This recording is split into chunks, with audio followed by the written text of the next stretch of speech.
Are you ready to bring in 2025 in a totally different way? Now, I know that there's a lot of goal setting and this kind of hustle culture out there, but what if there's a different way to set goals in your life and a way to use your uniqueness, your values, and your intention for your life as a way to set goals? You can join me, and I am going to show you step by step over 4 days, less than 10 minutes a day, how I set goals and make them achievable, and how you can keep your excitement and enthusiasm, but most of all, get through the entire year and achieve your goals. There's a way to kind of hack the brain just a little bit to get what you want. Now, this isn't about losing weight or going to the gym or fitting into those jeans. Those are not the kind of goals I'm talking about. I'm talking about goals that are like in your heart, in your soul of who you are, that just light you on fire and where you work towards what you want in your life, way bigger than just losing a few pounds. So sign up, ceciliamanella.com/2025. And this is a free workshop where I will give you instructions for 4 days. Starting January 1st, we'll go to January 4th, and I'm going to share with you my secrets around goal setting. Do not let 2025 be kind of like 2024, where less than 5% of people achieve their New Year's resolutions or their New Year's goals. You can be different. Again, that's ceciliamanella.com/2025. Join us and make 2025 very different. Welcome to Mental Makeover Radio, your go-to destination for meaningful conversations about mental health. I'm your host and your trusted therapist bestie, Cecilia Manella. Join us as we explore the complexities and messiness of human experience by addressing your questions and concerns. I'm here to provide a straightforward and practical therapy advice. So grab your favorite beverage, whether it's tea, coffee, or whatever tickles your taste buds, and get ready to embark on a mental makeover. I am so glad you're here. I am your host, Cecilia Manella, and this is Mental Makeover Radio. You know, the holiday season brings a lot of things into our life. And what I've noticed lately is what happens when grief shows up during this time of year. I mean, grief on a good day is still a hard day. But when you throw grief into the holiday season, it seems to make things just a little bit more complicated and challenging. So, whether grief is showing up for you during this holiday season or grief has shown up for someone in your life, and this is about showing up for them, this episode's going to be all about grief, which is either a great thing in your life or a really difficult and challenging conversation for you to listen to. The thing about grief is that it just does what it does. And what I mean by that is that it shows up when it wants to, it hangs out for as long as it wants to, and it just kind of leaves when it wants to. And we love to believe that we can control it, we can box it up, we can put a pretty bow on it, we can manage it, we can minimize it, control it, shrink it, ignore it, avoid it. But we can't. Grief is a human experience that happens to all of us because grief and love are different sides of the same coin. And just like no one really has to teach us how to love, we don't teach children how to love. Children just naturally love and they're, sit in wonderment about the world. There's also that thing about grief that no one really needs to teach us how to grieve. We just need to get out of the way. We need to stop trying to essentially just control it and let it do what it's going to do. And I've done several other episodes on grief if you want to give a listen to that. And I'll leave a link in the show notes to the other episodes on grief. And grief is a really personal topic to me. And I've experienced personal grief in my life as a young widow. And I work with a lot of people who are living life with grief, navigating the experience of death or navigating the experience of them dying, or navigating the challenges of loss, whether it's loss of a job, loss of a marriage, loss of a future that we thought we'd have. Grief surrounds us and it is a natural part of our existence. Yet culturally, we're awful at it. I mean, let's get serious. We are terrible when it comes to grief. We're terrible about accepting it. We're terrible about talking about it. We avoid people. We try to pretend that it's not going to happen to us. We minimize it. There's lots of things. We numb from it. There's lots of things that we try to do to control it, which is so fascinating to me because it is literally a basic human experience. And we are so avoidant of it. Now, Western cultures, don't do it really well. Let's just be honest about that. And there's other cultures in the world that do a little bit of a better job of it. And throughout history, I think we've done a better job of it than we are doing currently. We're so youth obsessed that we forget that aging and death and dying is part of our experience on this planet. And instead of talking about it from a place of love and connection and curiosity and wonderment, it becomes something that we fear. And sometimes we behave as if it's a contagious virus. If we're around somebody who's living with grief, like somehow we're going to catch it. And it's just not really a great way to go through it. So the holiday season can be very triggering for grief, mainly because this time of year is so focused on the magical pieces of Christmas and the holidays and family and gatherings and all the things. And what is most notable is someone who isn't here anymore. It's the chair at the dinner table that's been vacated. It's the traditions that were held by somebody that is no longer alive. It's the reminder all around us about how it's supposed to be a happy season and a fun season, but maybe you're not in that place, not in the Christmas spirit or the holiday spirit, and that there's something wrong with you if you're not. So I'm going to break this up a little bit into, if you're the one experiencing grief during the season and how you can navigate that. And then the other pieces is if you have someone in your life who is living with grief, how to show up in that space. And for both of these situations, what I really want you to walk away with this episode is understanding that I just need you to accept it, because in acceptance, it takes away the worry, the anxiety, the fear, the unknown of it.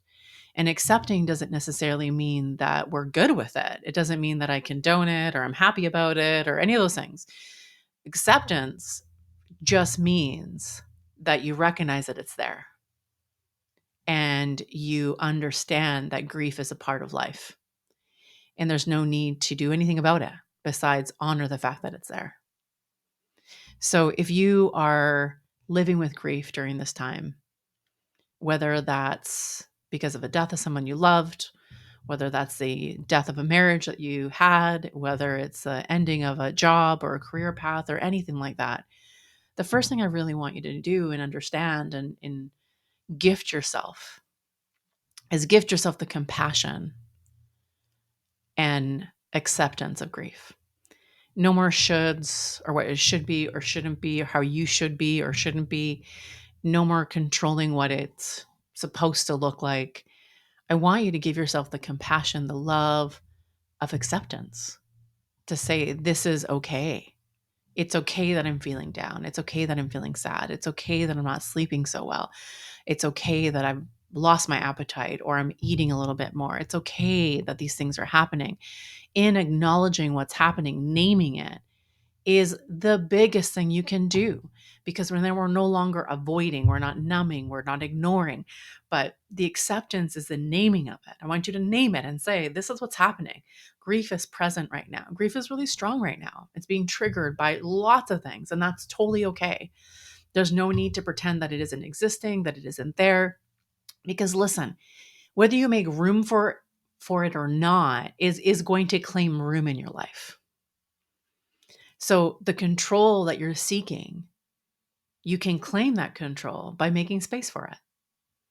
By basically saying, you are there. I see you, grief. I make some space for you. Here's your spot. I want you to sit in this chair. And this is your chair. And this is your spot.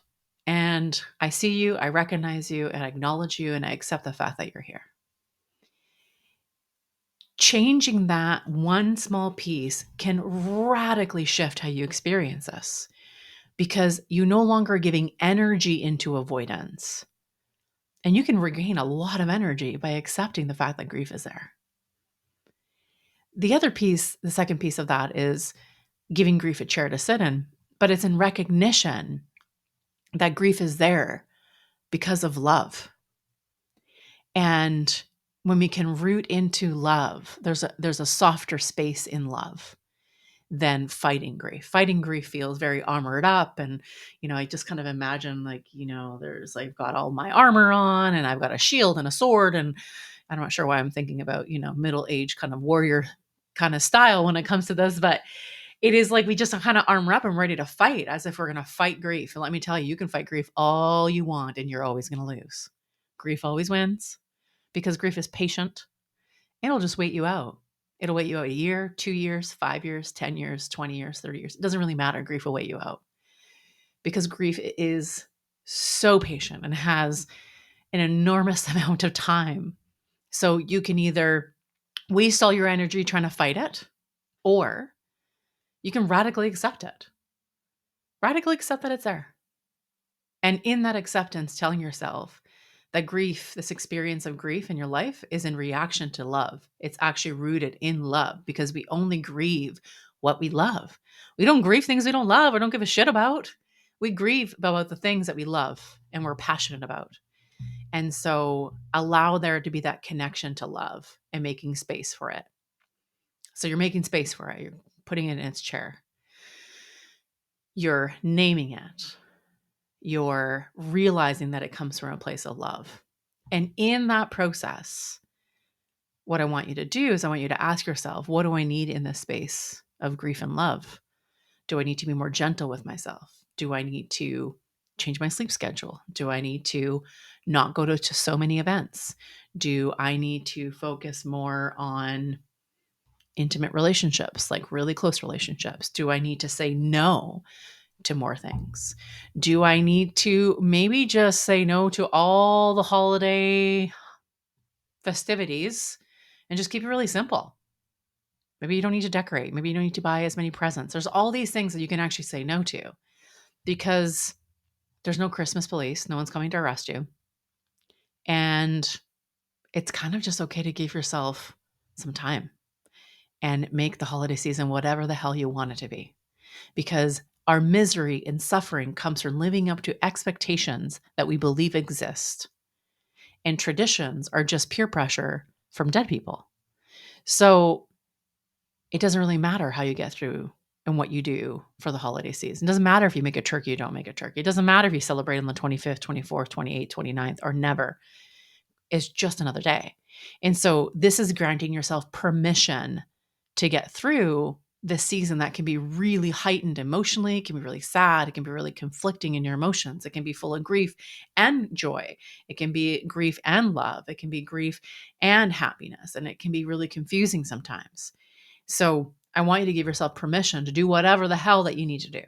But in order to connect to your needs, you need to first make space, acknowledge what's happening, and ask yourself, what do I need in this space is the most important piece of it. And then the thing to do after you identify the needs, you need to communicate those needs to people around you. And you don't need them to understand. You just need to communicate your needs and follow through with them. Because if someone isn't in the same grief place as you, and many of us don't have people in our life who are in the same grief place, we're all on our different journeys, they may not quite understand it, but you don't need their understanding. What we need is the respect of other people to hear what our needs are and follow through with what our needs are. And so that comes down to boundaries. And again, I've done lots of podcast episodes on boundaries, so feel free to listen to some of those, and I'll throw some links in the show notes as well around boundaries. If you are supporting somebody or you have someone in your life who's experiencing grief at this time of year, the process is a little bit similar, but just a little bit different. And part of that is not avoiding. It is really isolating to be the person who's grieving and have people in their life not acknowledge it for fear of our discomfort. So if you are avoiding somebody who's grieving, I want you to ask yourself, why? Why am I avoiding this person? Not in a place of judgment, but the why is rooted in curiosity. I want you to be really curious about maybe why you're avoiding this person. Is it discomfort? Is it too triggering for you? Maybe it brings up your own grief journey. Maybe you don't know what to say. There's so many people that just say, I don't know really what to say. So I don't show up at all because I don't know how to. I don't know what to say. And let me tell you, as someone who's gone through my own journey of grief and loss, it is better to show up and say something really silly than to say nothing at all, because silence is loud. Trust me. It is noticed when you don't show up. It is noticed when you don't say anything. It's noticed when you don't reach out. All those things are noticed. And sometimes we sit in this place of, I don't know what to say. But let me tell you, saying nothing is actually not the right thing to do. The right thing to do is to reach out and say, I love you. I don't know what to say. I don't know how to support you, but I want to.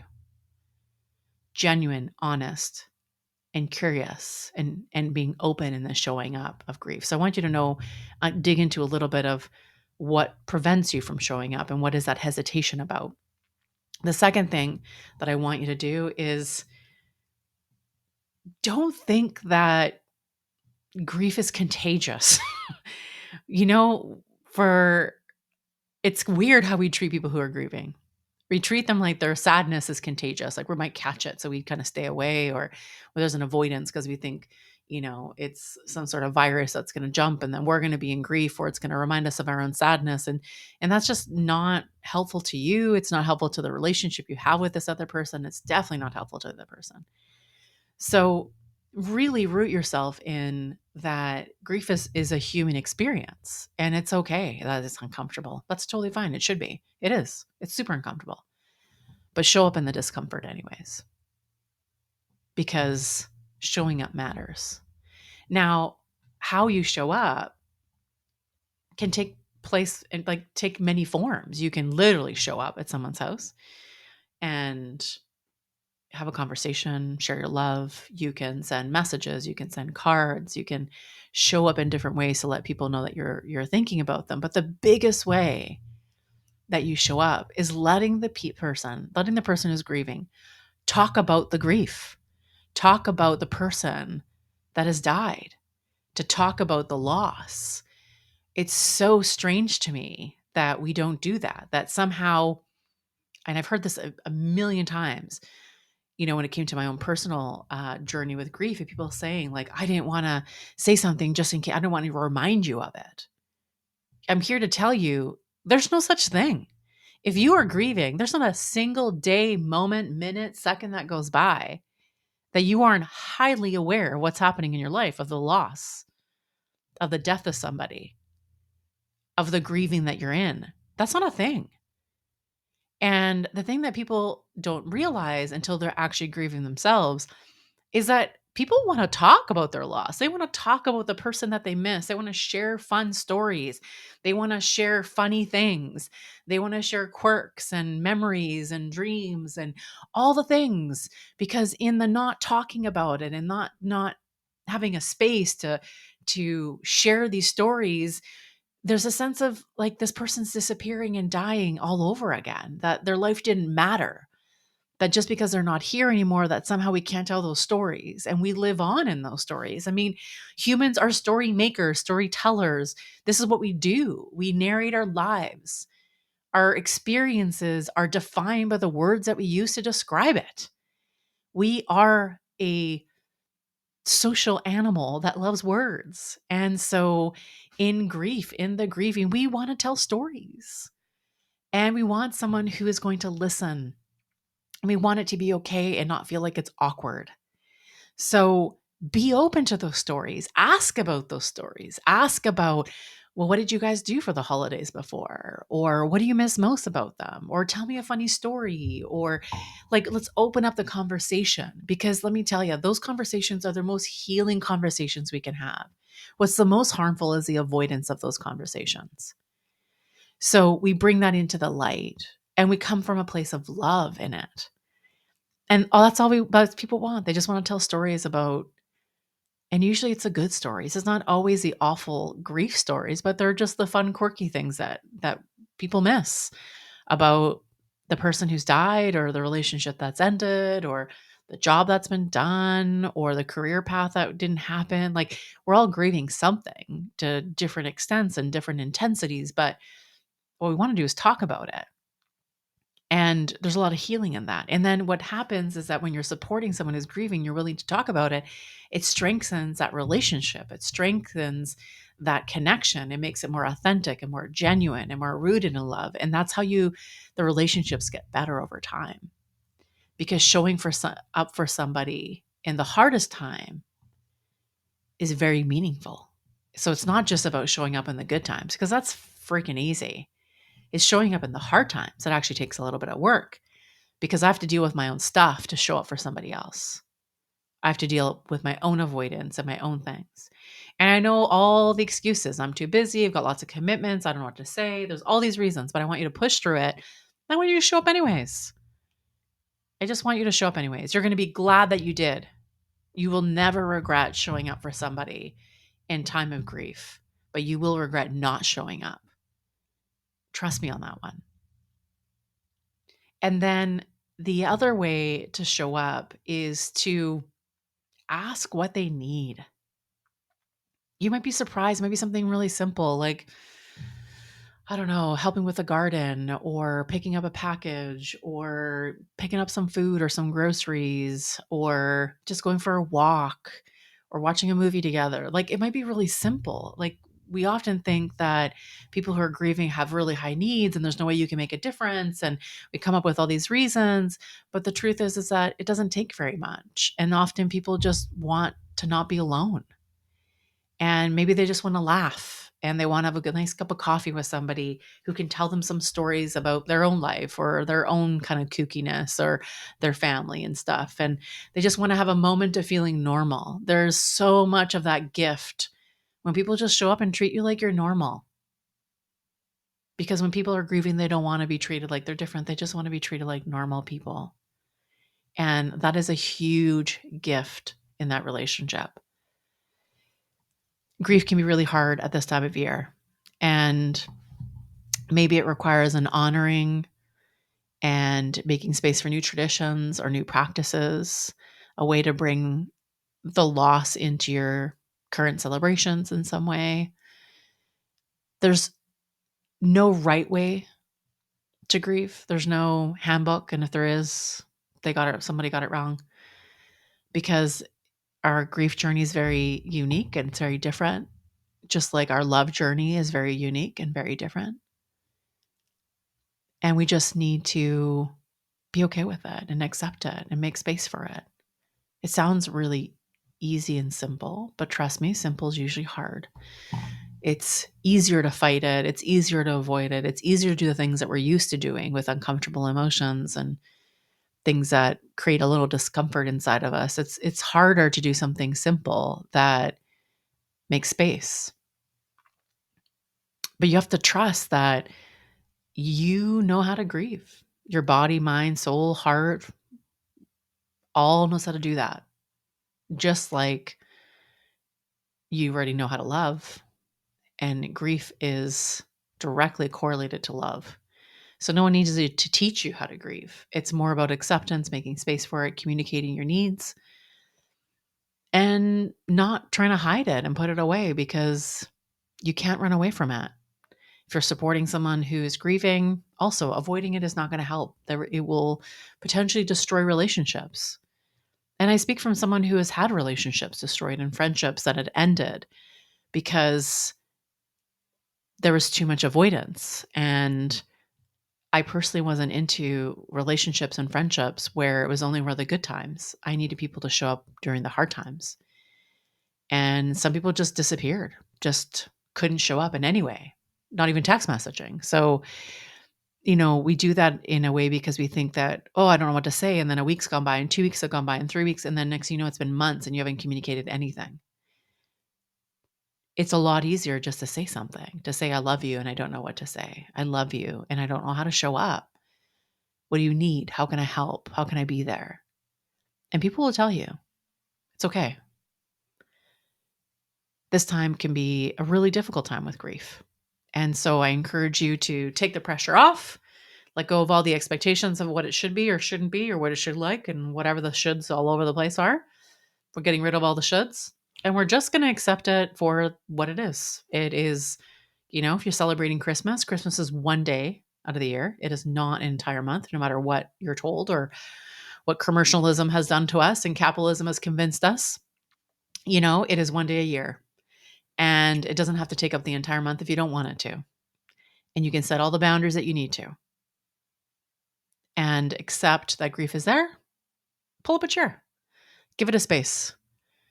Trust me, when giving it space actually makes a difference and it actually makes it less intense and it shrinks just a little bit because it's not competing for your attention. It knows that you see it, you're honoring it, and you're making space for it. Don't avoid. Avoidance is the root of pretty much so many problems.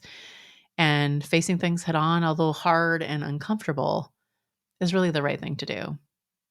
So I hope that this inspires you to make space for grief, and I hope it inspires you to show up for people in your life who are grieving or having a hard time and realize that all we all just want is connection, just genuine human connection.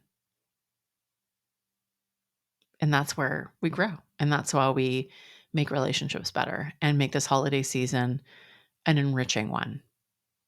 So I hope you found this episode helpful to you. And if there's someone in your life that could really benefit from this episode, I really encourage you to share it with them. And it can be a great conversation starter. It can be a great way to ask for what people need, or a great way for you to share with someone in your life for them to understand that you're grieving and that you need them to show up for you. And so this can be hopefully a bridge in some relationships and help you take that first step towards connection during the holiday season when grief is kicking around. If you haven't had a chance to rate the podcast, I'd really love for you to kind of give it a rating and subscribe and follow us so that you get notified when new episodes drop. I hope you have a great holiday season and get through with grief, because there is going to be the day after the holidays and it's not going to be the holiday season anymore. If you're looking for a value-driven, kind of peaceful way to set goals for the new year, join me for my free mini course that I'm offering. It's you can sign up at www.ceciliamanella.com/2025, where I'm going to share my value-driven goal setting process just to change how we do goals for the New Year's. I encourage you to do that. I'll leave a link in the show notes as well. So until next time, be bold, be brave, be well.